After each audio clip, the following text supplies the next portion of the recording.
Bienvenidos a Economía en Breve número 243, en el que comentaremos lo más relevante del acontecer económico de México. Tal como se esperaba, la mayoría de Morena y sus aliados en el Senado aprobaron a Victoria Rodríguez Ceja como nuevo integrante de la Junta de Gobierno de Banco de México, con 78 votos a favor, 21 en contra y 10 abstenciones. Ahora solo falta que el presidente López Obrador la nomine para convertirse a partir de enero en la nueva gobernadora. En su comparecencia y tratando de justificar uno de los señalamientos más importantes de no tener reconocida competencia en materia monetaria, argumentó que en su trayectoria ha tenido que participar de cerca con los mercados financieros, pero esto es como tener a un anestesiólogo justificando que puede operar como un neurocirujano porque ha estado muy cerca y en muchas operaciones. Dado que el proceso de sucesión en Banjico fue en extremo desaseado y que la falta de experiencia específica de la inminente gobernadora, los mercados muy probablemente verán con mucha atención y recelo su actuación, poniendo especial atención a su primer discurso oficial y sobre todo a la primera decisión de política monetaria del año, que se tiene programada para el día 10 de febrero. Cabe recordar que ya ha habido una salida muy importante de capitales del país, como vemos en esta gráfica de la tenencia de valores gubernamentales en poder de extranjeros, que se ha reducido en 436 mil millones de pesos de enero a octubre. De no lograrse mantener la confianza, esta salida podría continuar y dejar un mercado cada vez más delgado y sensible a los cambios en el entorno, que por cierto está cambiando rápidamente. Esta semana, por ejemplo, el presidente de la Reserva Federal, Jerome Powell, dijo ante un comité del Senado que es apropiado considerar finalizar la compra de activos unos meses antes de lo que se esperaba previamente, ya que la inflación está probando ser más persistente de lo pronosticado. Esto quiere decir que el inicio de un ciclo de alza en las tasas de interés de la Reserva Federal está cada vez más cerca, lo que para los mercados emergentes representa condiciones menos favorables. Con el repunte más severo observado en la inflación en México desde el 2001, la Junta de Gobierno de Banco de México tendrá que actuar con la firmeza necesaria, porque de no hacerlo se estaría comprometiendo la estabilidad macroeconómica, que no hay que olvidar, nos llevó muchos años a afianzar. Ojalá que la nueva gobernadora se dé cuenta rápidamente de lo que está en juego, que no es nada más el presupuesto del gobierno, ni la inflación, ni el crecimiento económico del 2022. Lo que está en juego es la credibilidad del Banco de México y con ello la inflación y el crecimiento económico de los próximos 10 años. Si Victoria Ceja quiere comenzar bien su periodo, lo más recomendable es que mande un mensaje claramente halcón o hawkish, como se dice en los mercados, en su primer discurso, dándole mayor prioridad al combate a la inflación, y que luego se consiga un incremento de 50 o de 75 puntos base en la tasa de interés de referencia durante febrero, para luego subirla rápidamente durante el 2022 hacia niveles del 7%, diría yo, para que se alcancen por lo menos niveles que ya comienzan a ser restrictivos en la postura monetaria. Si en cambio la gobernadora detiene el ciclo de alza argumentando que esto puede dañar el crecimiento y las perspectivas de recuperación de la economía, esto mandaría un claro mensaje de complacencia por parte del banco, que abriría las puertas para que la inflación se quede en niveles más altos por más tiempo, inyectando presión sobre las tasas de interés de largo plazo y mayor fragilidad al tipo de cambio. Ya veremos entonces si comienza con el pie correcto. También en la semana se anunciaron los nuevos salarios mínimos para el 2022 de 172.87 pesos diarios en general y 260 pesos por día en la zona libre de la frontera norte. En esta gráfica pueden ver que el incremento de este año de 22% fue el más abultado en más de una década, lo que se ha vendido como uno de los grandes logros de este gobierno, pero es algo que hay que ver con cuidado. Escuché, por cierto, a la secretaria del Trabajo comentar que hay cerca de 6 millones de personas empleadas con el salario mínimo que se beneficiarían de esta medida. Pero esto pasa por alto las implicaciones que tendrá este incremento tanto en el empleo como en la inflación. Para entender esto hay que comenzar por preguntarnos ¿quiénes son los que ganan el salario mínimo? Y la respuesta es que son personas que tienen escasas habilidades y por lo mismo su trabajo es fácilmente reemplazable porque hay muchas otras personas en las mismas condiciones. Ojo, porque esto no quiere decir que valgan menos como personas, simplemente que sus escasas habilidades no les permiten diferenciarse de otras personas para alcanzar sueldos mejores con actividades más productivas que empleen esas habilidades. ¿En dónde pueden encontrar trabajo estas personas? La mayoría en negocios muy pequeños, como por ejemplo las fonditas que abundan en México, donde se requieren trabajos de lavaplatos o meseros o algunos cocineros, ayudantes. Hay que notar que muchos de estos negocios son operados por sus propietarios, que son también muy pequeños empresarios que también están batallando por sobrevivir y prosperar, pero que si no recuperan los recursos que gastan para producir los bienes y servicios que venden, se van a la quiebra. Para muchos de estos negocios, uno de los costos más importantes es el de sus trabajadores y en lo general no son negocios que tengan márgenes de utilidades abultados. ¿Qué va a pasar en estos negocios ahora que tendrán que pagar 22% más a los trabajadores que tengan contratados formalmente con el salario mínimo? Aquellos negocios que tengan márgenes de utilidad suficientes y no tengan la posibilidad de repercutir el aumento en sus costos en un aumento en sus precios para sus consumidores, simplemente verán mermadas un poco sus utilidades y sus trabajadores efectivamente se beneficiarán del aumento. Ese es el mejor de los escenarios.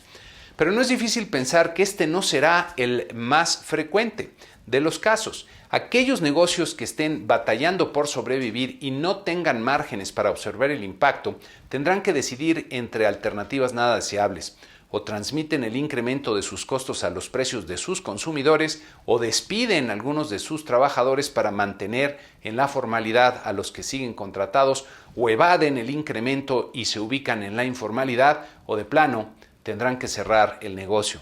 Así como consecuencias de este aumento tendremos efectivamente a algunas personas más contentas porque conservaron su trabajo ganando 22% más, pero otras perderán su trabajo, a otras les dirán que no les pueden pagar el incremento y les pagarán por fuera, y otras verán que el negocio donde trabajaban cerrará sus puertas al no poder cubrir los mayores gastos, y muchas personas verán una mayor inflación. El aumento al salario mínimo es como decir que vamos por poner un ejemplo, a producir más maíz utilizando sacos con menos kilos y entonces vamos a tener más sacos de maíz. Es como una ilusión. La única forma de incrementar los salarios de forma sostenible es con una mayor productividad, lo cual requiere invertir en educación y capacitación para las personas que tienen y que adquieren esas habilidades. Esta semana también tuvimos las cifras de la Encuesta Nacional de Ocupación y Empleo del INEGI que nos arrojó en octubre una tasa de desocupación apenas por debajo del 4%, como podemos ver en esta gráfica, de vaivenes bastante pronunciados en los últimos meses. También se registró una cifra de 2.3 millones de personas desocupadas, como pueden ver en esta otra gráfica, bajando respecto a los 3 meses previos, pero todavía en niveles elevados respecto a los que había antes de la pandemia. El número de personas que requieren un trabajo, que es la suma de los que están desocupados más los que están subocupados y los que están no activos pero disponibles para trabajar, se redujo de forma sensible para llegar a 16.1 millones de personas, pero esta sigue siendo una cifra bastante elevada si la comparamos con los niveles de 12 millones o menos de personas que se tenían en esta agrupación antes del 2019. En esta otra gráfica podemos ver la evolución de la población ocupada informal en la economía durante los meses de octubre de los años anteriores, que alcanzó en este año un máximo de 31.3 millones de personas. Esta es una triste noticia porque la ocupación en la informalidad es la que tiene menor productividad y que muy probablemente se explica en esta ocasión por la reforma a la subcontratación que entró en vigor en este tercer trimestre. Por otro lado, las remesas de los trabajadores mexicanos en el exterior que mandan a sus familias en México alcanzaron un máximo histórico de 4.8 miles de millones de dólares en octubre, como vemos aquí en esta gráfica, capturando buena parte de los estímulos otorgados por el gobierno estadounidense. Banco de México también publicó su informe trimestral julio-septiembre con un análisis muy completo de la evolución de la economía y con la actualización de sus pronósticos. En este cuadro pueden ver que su pronóstico para el crecimiento del Producto Interno Bruto se revisó a la baja de 6.2 a 5.4% en su escenario central, que ahora queda dentro de un rango de 5 a 5.7%. Esta revisión a la baja sigue los malos resultados del tercer trimestre que, como ya comentamos la semana pasada, indican que la economía de hecho está decreciendo. Para el 2022 revisan su pronóstico ligeramente al alza, lo que me parece responde sobre todo al efecto base de comparación, es decir, una base un poquito mayor respecto al 2021. La revisión al pronóstico de inflación para el presente año es mucho más considerable, como podemos ver en el cuadro, pasando de 5.7 a 6.8% y tomando en cuenta que se trata de la inflación promedio del trimestre, lo que implica una inflación de cierre del año por arriba del 7%. Lo más preocupante es que la inflación subyacente también se revisa significativamente al alza a un nivel de 5.5%, como ven aquí. La trayectoria descendente que presentan para el 2022 me parece demasiado artificial para la inflación, si me permiten expresarlo así, ya que dicen que la disminución incorpora la previsión de un desvanecimiento de los choques y la ausencia de presiones adicionales, aunque advierten que no se puede descartar que puedan ocurrir nuevos choques. Me parece que las presiones que ya vemos actualmente tienen que ser contenidas por la política monetaria para comenzar a desvanecerse. Y aún así, esto llevará más tiempo del que se observa en el pronóstico de Banco de México. En la encuesta de Citibanamex, el mercado anticipa en promedio una inflación del 4% para el 2022, que me parece necesitará de mucha suerte y desde luego de mayor firmeza en la política monetaria para alcanzarse. Algo que me pareció interesante del informe es la conclusión de que los fijadores de precios han revisado sus precios de manera más frecuente que a lo que hacían antes de la pandemia, implicando riesgos para la formación de precios, es decir, para la inflación.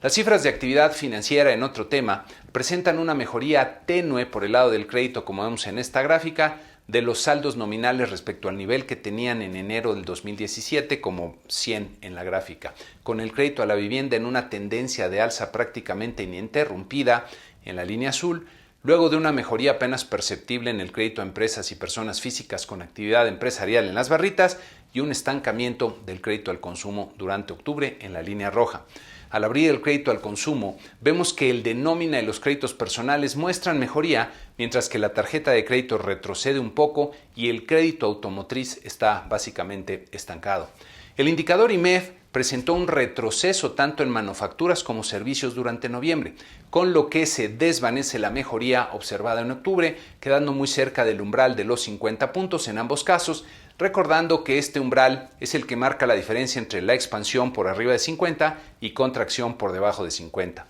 En la encuesta realizada por Banco de México a los analistas del sector privado, en octubre se observó una significativa revisión a la baja en el pronóstico de crecimiento para el presente año de 6.15 a 5.65%, como ven en este cuadro resumen. También el pronóstico promedio para el crecimiento del 2022 se revisó a la baja, como vemos aquí, aunque de forma más modesta. En cambio, todos los pronósticos de inflación general y subyacente se revisaron al alza de forma significativa, anticipándose que este año la inflación cerrará en 7.2%, simplemente la más elevada en lo que va del siglo XXI. Me llama la atención que para el 2022 se anticipa una tasa de interés cercana al 6% en la referencia monetaria, lo que me parece refleja la incertidumbre que representa la llegada de un nuevo gobernador a Banco de México, ya que para contener la inflación que estamos viendo se requeriría subir la tasa de forma bastante clara y firme, diría por lo menos al 7%.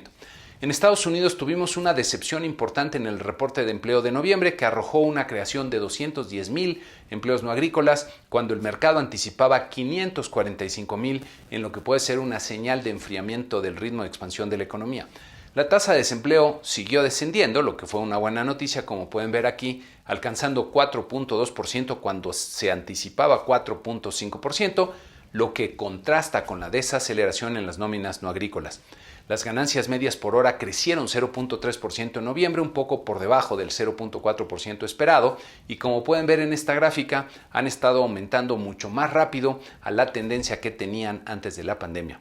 La semana pasada les decía que comentaría un poco sobre la gran oportunidad que tiene México en la actualidad para generar un mayor crecimiento y desarrollo económico,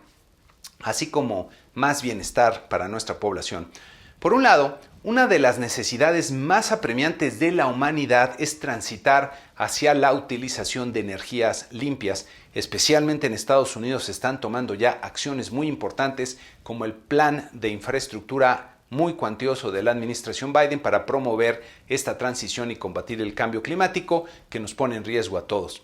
Por otro lado, la pandemia dejó en evidencia la fragilidad de las cadenas de suministro de muchos países, especialmente en Estados Unidos, donde hay muchas empresas que están dando ya varios pasos para recomponer estas cadenas de suministro para hacerlas más resistentes, lo que implica tener proveedores más cercanos y diversificados. En este proceso, y para que la pérdida de economías a escala conforme se reorganiza la producción no se convierta en un incremento exagerado de los costos, Estados Unidos requiere de una mayor integración en América del Norte con Canadá y desde luego con México. Esto abre una enorme oportunidad en dos frentes. Por un lado, en el sector energético y por otro, en la logística y las manufacturas. Si ajustamos la estrategia de crecimiento para permitir las inversiones privadas en el desarrollo de las energías limpias y si cambiamos de entrada el discurso para aceptar que el sector privado no es el enemigo, sino el principal aliado en el desarrollo del país y le damos la certeza jurídica necesaria, entonces podríamos estar mejor, mucho mejor, en muy poco tiempo. Esto, desde luego, implica que el presidente entienda que la oportunidad se encuentra justo en la dirección opuesta a la que lleva el país. Ojalá que tuviera la voluntad para escuchar a los que entienden de este tema por el bien del país, especialmente de los pobres que más necesitan que se aproveche esta gran oportunidad.